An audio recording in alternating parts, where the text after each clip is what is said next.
Chers amis, bonjour et bienvenue. J'aimerais vous parler de la grâce et de la miséricorde du Dieu Tout-Puissant, mais il faut aussi parler de temps en temps technique. Et on va parler d'un sujet important, selon moi, c'est le streaming en paroisse, le numérique en paroisse. Le streaming, c'est quoi? C'est la diffusion en direct sur YouTube ou Facebook d'un événement paroissial. Il y a d'autres plateformes, bien sûr, de streaming que vous connaissez peut-être, mais ces deux-là, YouTube, Facebook, sont les plus utilisées. Elles proposent un service très performant de streaming. Il vous faut donc une caméra, un micro, un ordinateur portable et un encodeur. Un encodeur, c'est un logiciel qui permet de récupérer les signaux audio et vidéo reçus sur votre ordinateur pour envoyer tout ça en un seul fichier sur votre plateforme de streaming. Alors si vous avez plusieurs caméras, il vous faudra aussi un mélangeur vidéo, pareil pour le son, une table de mixage. Si j'ai un humble conseil à vous donner dans le domaine du numérique, s'il vous plaît, ne sous-traitez pas trop vite la partie technique. Si vous voulez faire une diffusion en streaming sur les réseaux sociaux, ne bottez pas en touche en confiant cela à des professionnels, faites-le vous-même, en tout cas essayez. À Marseille, la diffusion des messes chaque matin depuis Notre-Dame-de-la-Garde a été confiée à une chaîne nationale de télé catholique. Parfois, pour les grands événements, on fait aussi appel à un éditeur de missel qui est aussi capable de faire du streaming. Parfois aussi, vous pouvez faire appel à des clubs vidéo amateurs qui s'en chargent, mais vous pouvez aussi apprendre vous-même à le faire en paroisse ou en diocèse.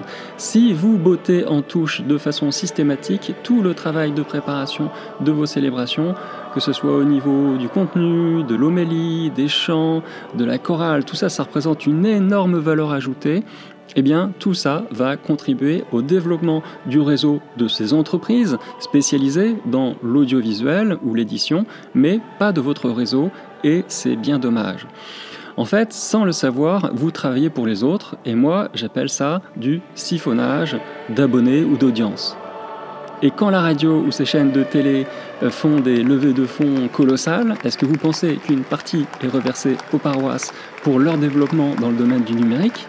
Eh bien non, en fait, c'est plutôt l'inverse.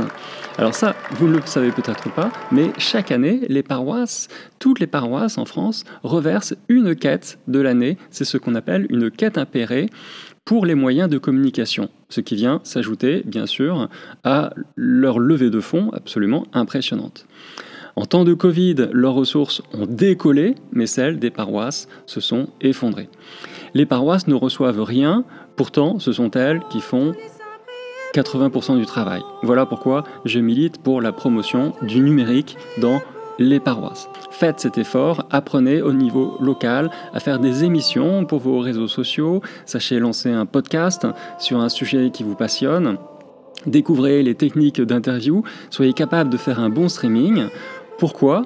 Parce que finalement, c'est vous qui avez le contenu, alors c'est normal que les retombées en termes d'audience soient pour votre pomme. Et le contenu, il proviendra toujours de la source jaillissante de la vie baptismale, et cette source, on la trouve où ? On la trouve dans les paroisses.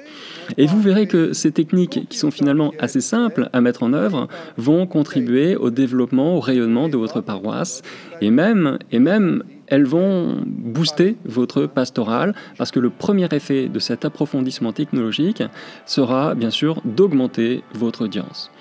Voilà, j'espère que cette vidéo vous donnera des idées pour faire vous-même vos streamings et vos émissions vidéo.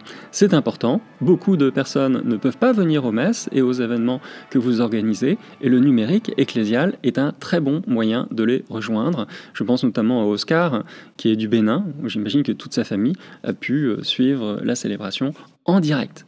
Bon courage à vous et à bientôt sur Culture Bible.